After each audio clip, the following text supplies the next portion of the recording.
राज चलवलस सपा, अरे जैसा राज चलवलस सपा परिवेश ना होई जैसन।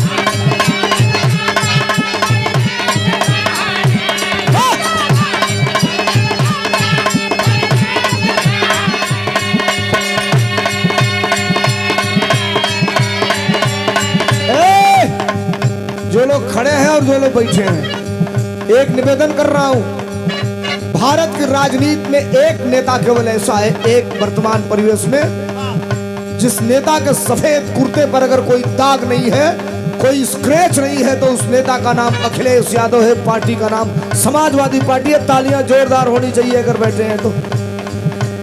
और गाया हमने बड़े डंके की चोट पर का गौली,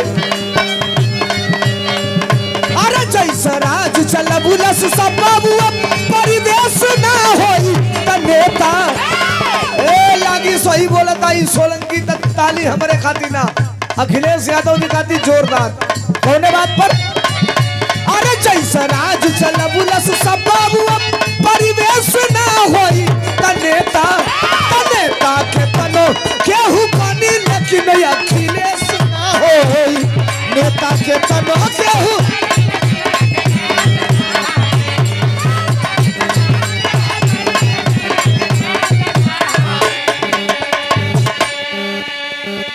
दौड़त रहना सा, एक जगह चाय पियत रहनी, जा घेर लेना सा, कहना सा सोलंकी भाई फोटो हो जाओ, सेल्फी हम कहली हो जाओ, हो गई तो हम कहली जाइबो लोग कि चाय पियबो लोग, या तो पी लो ना तो हमके जाए दो लोग। कहना सा चाय ना पियल जाई, दौड़ के जाता नहीं जा, बादाम पीस के घरे धइल बा उहे पियल जाई। हम कहली जाइए। कहना सा एगो नया गाना गाता भैया। हम कहली कौन नया गाना? आता एगो नया गावा। हम कहली नया तो रोजो गाइला, आता ना एगो और नया गावा। हम कहली कौन? आता एगो नया नौकरी आइल बा 4 साल वाली। हम कहली काहे हमसे कहता लो, तो तू ना गईबा तो केहू गईबे ना करी। गा दिया 1 हफ्ते बाद, इस पे भी नोटिस। अच्छा हम गायक हैं, कलाकार हैं, कवि हैं, कभी तो सही बात लिखता, समाज की अच्छाई बुराई को कलाकार गा दिया, आप नोटिस दोगे? कलाकारों को भी सामाजिक स्तर पे अगर इस पे भी नोटिस मिलेगी तो धर्मेंद्र सोलंकी ने कहा अगर ये गलत है तो ये गलती मैं रोज करूंगा, जिसको जितना नोटिस भेजना है भेजे, जिसको जितना मुकदमा करना है कर ले। अच्छा गलत हमने क्या गाया? ये तो गौले रहा, लिखा गौली के कोई नहीं अरे जाना था भैया, अरे ऐसा भी दिन आएगा। मन करी तो बजे ये लो सही हुई तो क्या कोई नहीं जाना था भैया, अरे ऐसा भी दिन आएगा। बाप नौकरी करता रहेगा, बेटा रिटायर हो जाएगा। बाबूजी 60 साल वाला में खटत ना, लड़का 4 साल वाला में गोइल से चली का भइल हो भैया, तो रिटायर हो गई पेंशन आता दाढ़ी बाबा बंद कर दिया। हाई अग्निवीर जो आइल में मर जाइबा तो शहीद का दर्जा ना मिली ना, वो खत्म, पेंशन भी खत्म। 4 साल के बाद जो बंदूक चलोले बा घरे आ जाई तो का करी? असली तो छोड़ दिया तो नकली हवा लेके अब दूसरे काम होखेल चालू हो जाए। ये क्या है साहब? और आप कहते हो भारत विश्व गुरु बन गया। इतना लोग बैठल हवा, तरी करेजा पे हाथ रख के बोली हेलो, अखिलेश यादव की सरकार में यूरिया खाद बोरा में को किलो मिलत रहे ना? बोलो को किलो आयोग को किलो मिला था। रुको के 45 किलो वाला बात नहीं खड़ा हो, पुरान माल किल लेला का तू थकी आइल बाबू हो। गड़बड़ी यही जगह के फंस जाती है, बुझत तो इल्लू टूट के लेके भाग जाता ना। 40 किलो हो गई बा ए बड़का भाई, 45 नहीं के 40 किलो हो गई बा। एक दिन मैं टेलीविजन पे था, एक प्रवक्ता थे सरकारी पार्टी के, हमने कहा तुम चोर हो। कहा गलत बोल रहे हो? हमने कहा सही बोल रहा हूँ। कहा कैसे चोर हूँ? हमने कहा 10 किलो खाद चुरा लिए। कलश नहीं भाई नहीं समझे। हमने कहा समझाइए।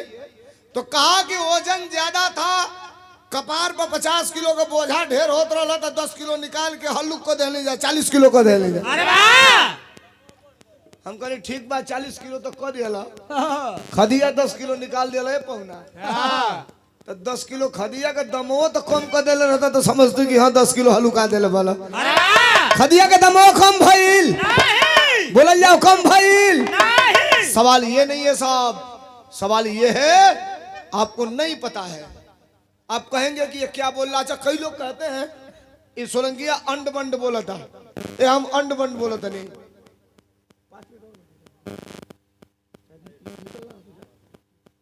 सोलंकिया अंड बंड बोला था, हम का अंड बंड बोला था नहीं भाई। जरा सपोज तो करिए आप मेरे बात को। यहां तक ये बात अखिलेश यादव जानते हो, हीरा खरीदेंगे तो वो जीएसटी टैक्स है 3%। हम झूठ बोलेंगे? 1 मिनट लगेगा, मोबाइल खोलिए सबके हाथ में है, गूगल को टच करिए और बोल दीजिए कि गूगल महाराज हीरा पर इस देश में कितना टैक्स है, चेक करिए 3%। अभी चेक कर लीजिए 3%। जरा समझ करिए, इस देश में जो देश सुरक्षित हाथों में कह के डंका बजाते हैं, इस देश में हीरा पर टैक्स है 3% और साइकिल खरीदेंगे तो उस पर टैक्स है 18%। अब आप समझिए हीरा कौन खरीदता है? जिसके पास 4 करोड़ 5 करोड़ 10 करोड़ रुपया हुई वो खरीदी। साइकिल के खरीदी हम आज तू खरीदल जाई तो हीरा खरीदे वाला के 3% ले आई टैक्स। हम तू खून पसीना बहा के अगर साइकिल किने जाई, ट्रैक्टर किने जाई तो 28% टैक्स ले आई। कहीं को बरुआ वाला से कहता ना सही है 5 किलो ये ना देता ना सा। ये क्लाइमेट आप समझिएगा। बिरहा के बीच में मैं आपके बीच में रखूंगा, बातें ज्यादा हो गई। एक गीत जिस गीत ने रिकॉर्ड बना दिया, मुझे लग रहा है यहाँ बैठा हर नौजवान अगर सोशल मीडिया चलाता होगा तो उस पर रील बनाया होगा। संघर्षों के बाद एक गीत हमने गाया था, क्या? नहीं रुकेंगे नहीं झुकेंगे लगे हुकूमत सारी।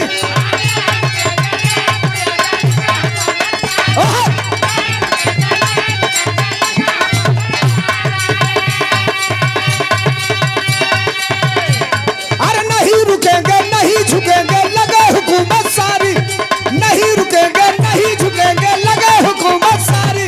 संघर्ष रहेगा जारी, फिर अगली है तैयारी, फिर अगली है तैयारी।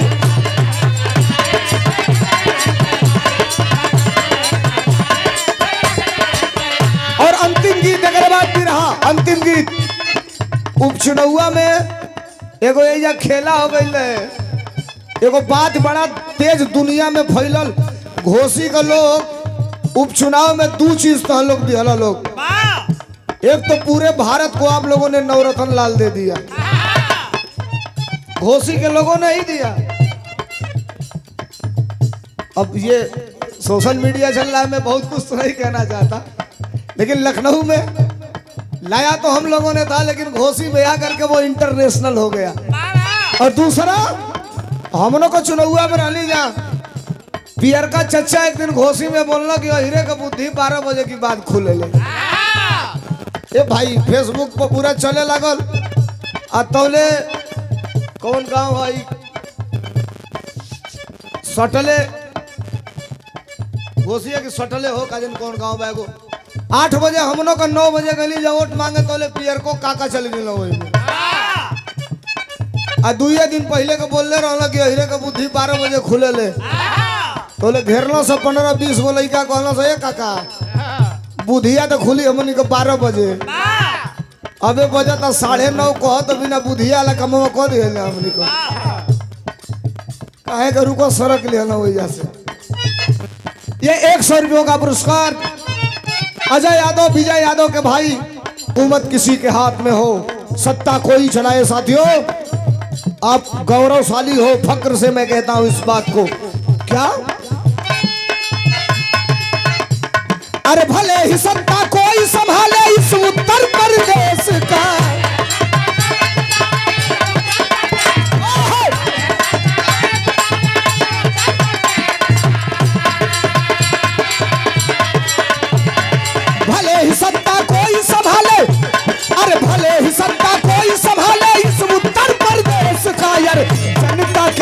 पर हुकूमत है अखिलेश का, जनता के दिल पर हुकूमत है, अरे जनता के दिल पर